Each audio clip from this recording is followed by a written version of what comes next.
नमस्कार। सत्यार्थ न्यूज में आपका स्वागत है। आज टीकमगढ़ के गौरव सेलिब्रेशन नामक एक होटल में प्रेस वार्ता का आयोजन किया गया। यह प्रेस वार्ता प्रदीप भदौरा एवं उनके साथियों के द्वारा रखी गई।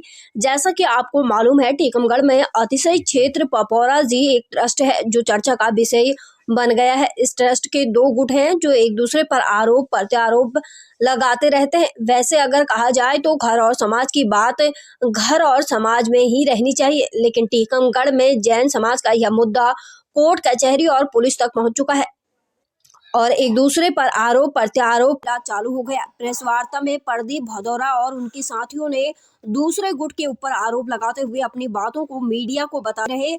वहीं दूसरी ओर विनय सुनवाह को जब सत्यार्थ मीडिया की टीम ने वीडियो कॉन्फ्रेंस के माध्यम से बात की गई तो आरोप उनके ऊपर लगाए गए वो बेबुनियादी बताए गए। उनका जवाब उन्होंने क्या दिया, सुनाते हैं आपको। टीकमगढ़ जिले से जिला ब्यूरो कविंद पटरिया की रिपोर्ट। इन्होंने एक नया संविधान का गठन किया। उसमें मुख्य रूप से उन्होंने यह जो अपने ट्रस्ट की संविधान की जो मूल भावना थी इसको बदल के इन्होंने सदस्यता देने का प्रावधान कर दिया है। उससे क्या हुआ कि इन्होंने अपने अपने परिवारों के अपने रिश्तेदारों को जो यहाँ भी नहीं रहते थे, जो यहाँ से इंदौर रहते थे, छतरपुर रहते थे, जहाँ जहाँ भी उनके रिश्तेदार हुआ करते थे, इवन तो मतलब छोटे छोटे बच्चों तक को इन्होंने उनकी सदस्यता दे दी। और टीकमगढ़ में जो यहाँ 5000 घर की समाज है उनको इन्होंने मेंबरशिप नहीं दी। संविधान विधान में परिवर्तन किया और इस विधान को इन्होंने एसडीएम के यहाँ से जो सुधार इनमें कराना चाहिए था वो विधिवत सुधार उन्होंने नहीं किया। ये जब हम लोग की संज्ञान में ये बात आई, पहले तो हम लोग ये मानते थे कि जो विधान है वो सही है। 2021 से हम लोग के संज्ञान में यह बात आई कि ये जो विधान जो चला रहे हैं वो विधान अवैधानिक है, क्योंकि इन्होंने एसडीएम के यहाँ से इसका संशोधन नहीं करा है। संशोधन कराने के लिए आप सभी को पता है एक प्रक्रिया होती है, एक निश्चित फॉर्म होता है, उस फॉर्म में हमें देना होता है। उस फॉर्म के बाद एसडीएम आपको कॉल करते हैं, वो देखने के जो संशोधन आप कर रहे हैं वो वास्तव में जो मुख्य भावना है उससे हटके तो नहीं है। यदि हटके है तो आप बोलते हैं कि भाई ये भावना ये चीज नहीं हो सकता है, इसमें आप इस तरह का सुधार करो, उसका पब्लिकेशन होता है और उसके बाद जाके संविधान में सुधार होता है। और जो भी पुराना संविधान है उसमें स्पष्ट ये लिखा हुआ है कि लाल इंक से उसको संविधान को नए जो भी संशोधन होता है उसको किया जाता है। वो बोलते हैं कि हमने एक एप्लीकेशन दी थी और हमने एप्लीकेशन सुधार के बाद हमने एप्लीकेशन दी थी। एक हर चीज़ की एक प्रक्रिया होती है, प्रक्रिया का जब तक पालन नहीं किया जाए जब तक वो प्रक्रिया अमान्य नहीं है। ये जैसे 2021 में हम लोग के संज्ञान में ये बात आई तो उसके बाद फिर हमने ये परिवाद लगाया कि अभी जब चुनाव हो रहे थे, जब फरवरी में जब चुनाव हो रहे थे उस चुनाव में भी हम लोगों ने उनसे निवेदन किया था कि अब विनय सुनवाह जी, कल जो एफआईआर हुई है इस एफआईआर के संबंध में आप क्या कहना चाहेंगे? कल जो एफआईआर हुई है प्रदीप भदौरा, अनिल बड़कोल या ये जो 14-15 लोगों की टीम है जिसमें 6-7 नेता हैं, 6-7 चमचे हैं, ये तो 12वां 13वां केस होगा अभी पपौरा ट्रस्ट के ऊपर। इनको तो आदत बन चुकी है झूठे मुकदमेबाजी करने की और 10 के करीब ये लोग हार चुके हैं।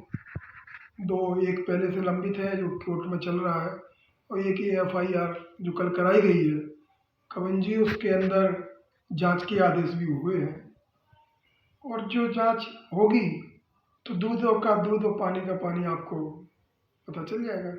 अच्छा विनय जी, मैं एक क्वेश्चन और करना चाहूँगा आपसे कि प्रदीप भदौरा ने एक आपके ऊपर आरोप लगाया है कि जो आपने जलसा रिसोर्ट बनाया है उस जलसा रिसोर्ट में पपौरा ट्रस्ट के पैसों को लगाया गया है, तो इसके बारे में भी आप क्या कहना चाहेंगे? ये तो बड़ा हंसने वाला सब्जेक्ट है भाई।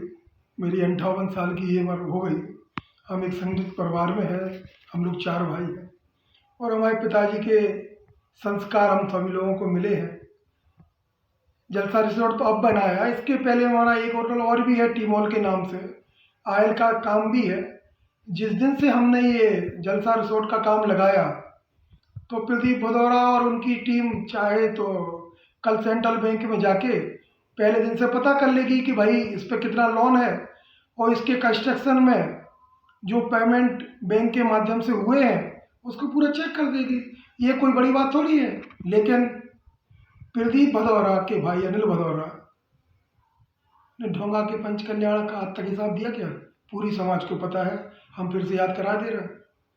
जब एक मौका शिखा भदौरा को, इनकी भाभी को, प्रदीप की नगर पालिका चेयरमैन का मौका मिला, 5 वर्ष में नगर पालिका का कैसा भ्रष्टाचार इनने किया, कितना उससे पैसा इनने बनाया कि उसके बाद ये उद्योगपति बन गए।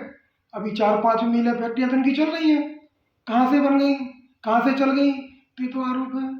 अच्छा विनय जी, एक बात और है कि उन्होंने एक आरोप और भी लगाया है साथ में कि 1996 में जो विधान था, जो संविधान है, उसमें आपके द्वारा छेड़छाड़ की गई है।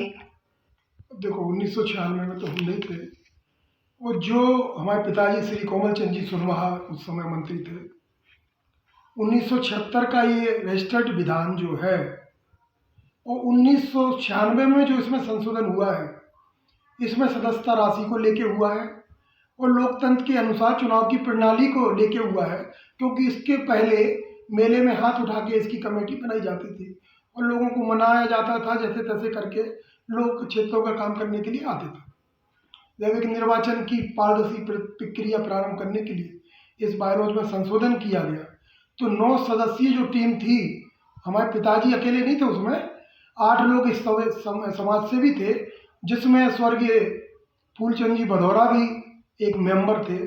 इन 9 लोगों ने 2 साल तक उसमें 94 से प्रक्रिया चालू हुई थी और उसमें अपनी मीटिंग करके और ये वकीलों के द्वारा ये बायलॉज को तैयार किया था।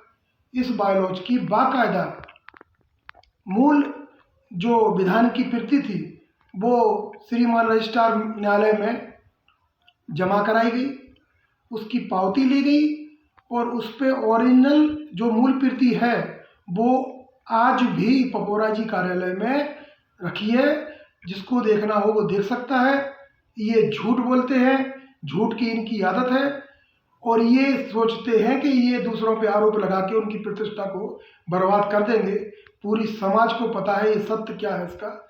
ये जो बकरे हैं, इन्हें बकरे तो उससे कोई फर्क नहीं पड़ता। अच्छा विनय जी, जैसे ये एक सदस्यता अभियान को लेके भी एक बात बोली गई कि भाई जो सदस्य बनाए गए हैं 1000 रुपये लेके, भाई वो सदस्य का क्या मैटर है? आप हमें उस सदस्यों के बारे में बताएं। आप जरा। बात ये है, उस 96-97 के करीब जो सदस्यता राशि से 500 रुपये में 5 साल और 1000 रुपये में आजीवन क्षेत्र के सदस्य होंगे। आज उस क्षेत्र में 480-82 सदस्य हैं, जो भारत देश के इतनी बड़ी संख्या किसी क्षेत्र में नहीं है। समय समय पर उसमें सदस्यता बढ़ाने के प्रस्ताव डाले गए, सदस्य बढ़ाए गए हैं। अच्छा मुझे ये बताइए कविन जी, प्रदीप भदौरा वहाँ के सदस्य हैं? हाँ बिल्कुल। इनके भाई क्रांति भदौरा जी उसके सदस्य हैं, पपोरा क्षेत्र के। अनिल भदौरा उसके सदस्य हैं। डॉक्टर सुनील भदौरा, डॉक्टर सुधीर भदौरा आंखों वाले, क्या ऐसे 5 भाई उसके मेंबर नहीं है? ये अनिल बड़कुल ये मेंबर नहीं है? क्या ये वहाँ का चुनाव नहीं लड़े? क्या ये प्रदीप भदौरा वहाँ चुनाव लड़के उपाध्यक्ष नहीं जीते? क्या ये अनिल बड़कुल अध्यक्ष पद पर चुनाव नहीं जीते? क्या ये संजय लोहिया वहाँ का सदस्य है, मंत्री पद पर चुनाव नहीं लड़ा? ये क्या राजीव वर्धमान वहाँ चुनाव लड़के उपाध्यक्ष नहीं बना? अखिलेश सतवैया, श्री बाबूलाल जी सतवैया, पोद्दार जी, उस समय से इस शहर में जो भी समाज सेवा में अग्रणी रहे गणमान्य नागरिक, उनको वहाँ सदस्य बनने का हमेशा मौका दिया गया। ये कहना गलत है कि रिश्तेदार हैं, इतने 500 रिश्तेदार तो किसी के नहीं होते हैं। फिर ये कैसे होगा? ये तो हमारे रिश्तेदार नहीं है। ये चुनाव लड़े, ये लोग भी चुनाव जीते। 2003 में इनके पैनल से, विरोधी पैनल से 5 लोग चुनाव जीते। श्री हुकम चंद जी लार वाले भी जीते, ये प्रदीप भदौरा जीते, इनके साथ 2 लोग और जीते थे, फिर अनिल बड़कुल जीते, ये राजीव वर्धमान जीते। तो ऐसा नहीं है, ये समाज को, जनता को और टीकमगढ़ शहर को गुमराह करने का काम कर रहे हैं और बार बार पपोरा क्षेत्र की 108 मंदिरों की ऐसी भारत के अंदर एक तीर्थ भूमि को बदनाम कर रहे हैं और इसका पाप इन्हें भुगतना पड़ेगा, भुगतना पड़ेगा और भुगतना पड़ेगा। अच्छा विनय जी, एक क्वेश्चन और करना चाहेंगे हम आपसे कि जैसा कि ये चल रहा है जो बहुचर्चित विषय है वो प्रतिभा स्थल